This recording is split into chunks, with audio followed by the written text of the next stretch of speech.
Bummer. We don't know anyone with an open studio space in Texas, B. This, for me, is one of the greatest examples of a self-own that you've ever seen, a fumble ever. Brendan is the perfect example of the biggest fumble we've ever seen. Because this is such a good point this person made. Big up this person that posted. This is such a good point. I never thought about this. Brendan moves to Austin, Texas, where Rogan is. People are saying he's moving there because he wants to get closer to Rogan. I don't think so. I personally think he moved there because of money, financial troubles. I think they're not making as much money as they used to, Brendan or the family, whatever. Maybe daddy kind of cut him off. I'm not too sure. But I think they're not making as much money and he needs to bring his expenses down. So he's moved to Texas to get more money, more bang for his buck.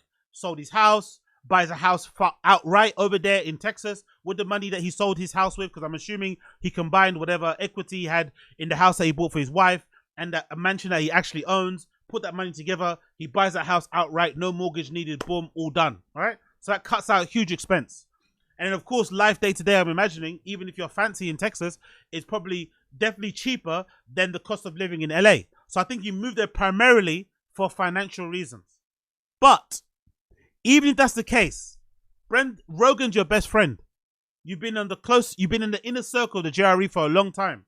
Brendan and Brian Callen still have some of the highest appearances in terms of JRE individually of any guest across the entire span of 2,000 plus episodes. Brendan Schaub and Brian Callen still have the highest amount of individual appearances. So these guys are friends of Rogan, for real, for real. He goes to Austin, Texas.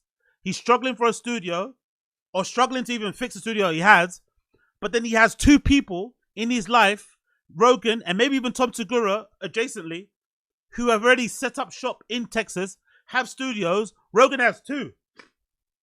Knowing Rogan, he probably still has the other one. This one on the left-hand side, that's the first one he had when he first moved to Texas. And I'm not sure what the law is, by the way. I'm not sure what the law is.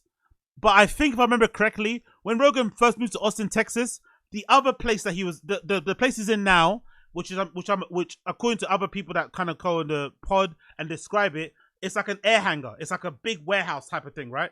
In like a, on a lot somewhere, huge space that has like a gym, that has a big fucking place where you can do crossbow and shit, all this, or archery, whatever it's called, right? So if I'm not mistaken, I think Rogan bought one place to kind of temporary do his podcast in, but then he was finalizing the lease or the deal for the other bigger place, or just getting it sorted out.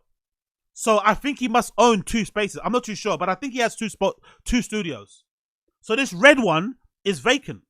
You'd imagine. This red one is vacant. This red, like, tubular, kind of like a train thing. This red one is vacant. Brendan's not in there. Brendan could have used that time temporarily. He's not in there. Your mum's house have a building, from what I'm led to believe, where they have their studio. Like a proper, building place that they can do their thing in. If Brendan was cool with them and wasn't fucking disregarded or wasn't hated, he could have probably used one of their rooms temporarily to do things in. We've seen what's his face? We've seen Theo. Where did Theo go recently? Theo went somewhere recently and recorded a podcast in somebody's studio. I think it was Barstool. People do that all the time. If you're a part of the fucking podcast community shit and you travel somewhere, somebody might let you lose their studios. Especially if you're going to have a guest on there from one of their shows. You're like, yeah, use my studio. Do you know what I mean? It's like a thing, you kind of help each other out because you're all in the same game. So the fact that Brendan has to sit in the dark, right? Has to sit in the blood clot dark, tells you everything you need to know about his relationship with people in general out there, specifically in Bloodfart, Texas. That has to tell you everything you need to know. Everything you need to know. That he has to sit in the dark. The fact that he has to sit in the dark, the fact that he sits in the dark tells you everything you need to know. It really does. Because I think the Brendan of old wouldn't be in the dark. Wouldn't be in the fucking dark. Because guess what? You have friends. You have fucking friends. So you wouldn't be in the blood clot dark. But he's in the dark. Why? Because the friends are long gone. The friends are long gone. They don't like you anymore. They don't want to be your friends anymore. That's why the guy has to sit in the dark. Finally found the video. That's why the guy has to sit in the dark like that. Because the friends don't exist anymore. And to me, that's the biggest fumble of all time. How do you go from being in the inner bosom, the inner sanctuary, the inner circle of JRE, and then suddenly you're on the outside having to finagle a fucking garage into a fucking studio that doesn't really, it's not set up in a studio, has echoes and all this malarkey, and clearly isn't set up in a way to kind of accommodate this podcast, when you have these people who have set up studios that they've already fucking worked on they can help you with. Why aren't they helping you, brother? Why aren't they helping you, brother? Why aren't they helping you?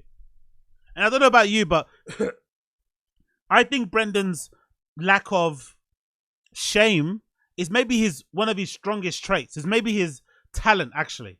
Because I think us regular people, if we went from performing on that Showtime stage to then doing a stand-up special in front of a cutout fucking skyline of New York or something, we would be crying into our fucking pillows. We'd be super depressed.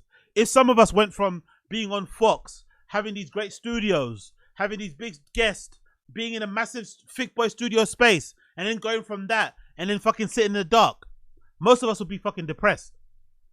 And we wouldn't do content anymore. But Brendan's talent, I think, and I'm meaning this sincerely, is his just go thing. That I just go thing that he says and does is one of the best things he has going for him, because he doesn't really compute shame, doesn't really compute embarrassment, doesn't really compute L's and shit. You know, it's just like, okay, keep going, just keep going, just keep going, just go. It doesn't really compute it, because if it was me, I'd be fucking bummed out that you're now sitting alone in a garage somewhere with Chin, and the lights go out intermittently because it's a fucking garage and not a fucking podcast studio. That would fucking make me cry. That fall from grace. That's a fucking high place to fall from. Fucking hell. Big up Brendan.